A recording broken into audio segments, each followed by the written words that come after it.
Aí, Edgar esmerada. Olha que essa bonita, Edgar, olha. Pelo dela, zelo é outra coisa, né, meu filho? Ó. Ah, minha primeira aí, Edgar, olha como é que ela tá linda.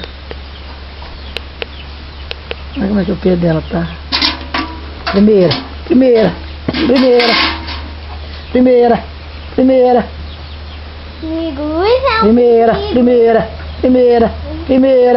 Primeira. Fica quieto, Isadoca primeiro tem medo.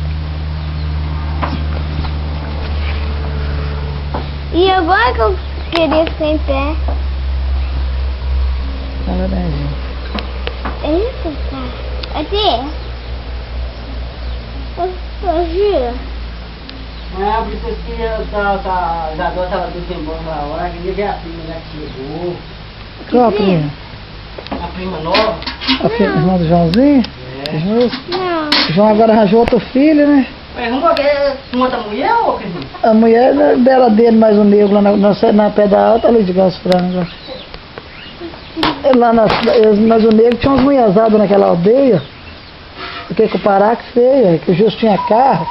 O Justo estava nos Estados Unidos, sabe? Aí o Justo mantinha eles andando num carrão aí, meu filho. Eles eram todo poderosos. Aí agora a mulher quer acabar a pensão?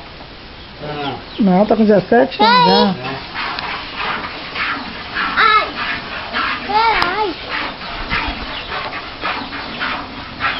Não vai dar pra botar o rebolete.